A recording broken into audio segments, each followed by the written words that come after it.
afternoon. So I'm gonna explain the regulation 22, 24, and 25.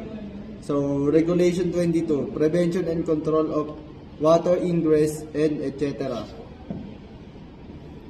All watertight doors shall be kept closed during navigation, except that they may be open during navigation as specified in paragraph. Watertight doors of a width of more than 1.2 m and machinery spaces as permitted by Regulation 13.10 may only be open in the circumstances detailed in the regulation. Any door which is open in accordance with this paragraph shall be ready to be immediately closed. Watertight doors located below the bulkhead deck of passenger ships and the freeboard deck of cargo ships having maximum clear opening width of more than 1.2 m shall be kept closed during navigation, except for limited periods when absolutely necessary as determined by the administration. A watertight door may be opened during navigation to permit the passage of passengers or crew, or when work in the immediate vicinity of the door necessitates it being open. The door must be immediately closed when transit through the door is complete or when the task which is necessitated it being open is finished. The administration shall authorize that such as watertight door may be opened during navigation only after careful consideration of the impact on ship operation and survivability, taking into account guidance issued by organization. Watertight door permitted to be opened during navigation shall be clearly indicated in the ship's stability information and shall always be ready to be immediately closed. So, Regulation 24. Additional requirements for prevention and control of water ingress in cargo ships. Openings in the shell plating below the deck limiting the vertical extent of damage shall be kept permanently closed during navigation, notwithstanding the requirements of paragraph. The administration may authorize that particular doors may be opened at the discretion of the master, if necessary for the operation of the ship and provided that the safety of the ship is not impaired.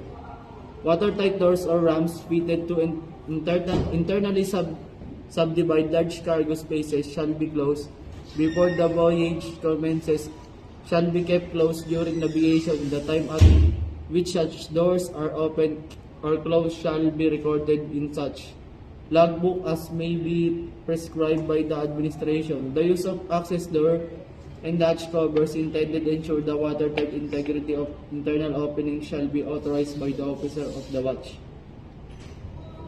So, Regulation 25. Water level detectors on single-hull cargo ships other than bulk carriers. Single-hull cargo ships other than bulk carriers constructed before January 1, 2011 shall comply with the requirements of this regulation, not later than December 31, 2009. Ships having length of less than 80 m or 100 m if constructed before July 1, 1998, and single cargo hold below the freeboard deck or cargo holds below the freeboard deck, which are not separated by at least one bulkhead made watertight of the deck, shall be fitted in such space or spaces with water level detectors. The water level detectors required by paragraph 1. Give audible visual around at the navigation bridge when the water level above the inner bottom in the cargo hold reaches a height of not less than 0.3 m and another when such level reaches not more than 15% of the mean depth of the cargo hold. And number 2, be fitted in the aft end of the hold or above its lowest part where the inner bottom is not parallel to the sign waterline, where waves or partial watertight bulkheads are fitted above inner bottom. Administrations may require the fitting of additional detectors. So here's the explanation about the Regulation 22 of SOLAS. Focus on preventing and controlling water ingress in passenger ship.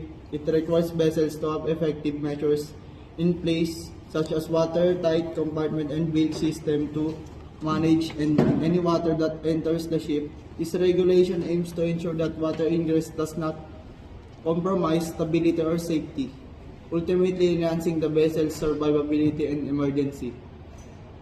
And explanation of Regulation 24 of SOLAS sets additional requirements for cargo ships to prevent and control water ingress. It mandates that cargo ship must have watertight integrity, ensuring the openings and hatches are properly sealed to prevent water entry.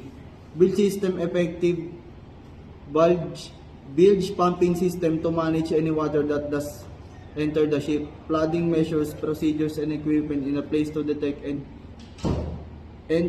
mitigate flooding, enhancing the ship's stability and safety. These measures are crucial for minimizing the risk of flooding and maintaining the vessel's integrity during operations. And Regulation 25.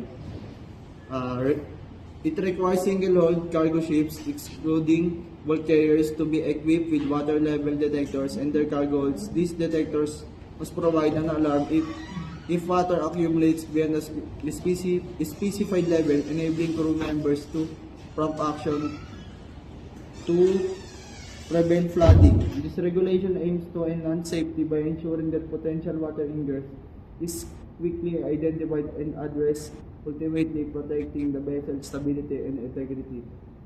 And that's all. Thank you.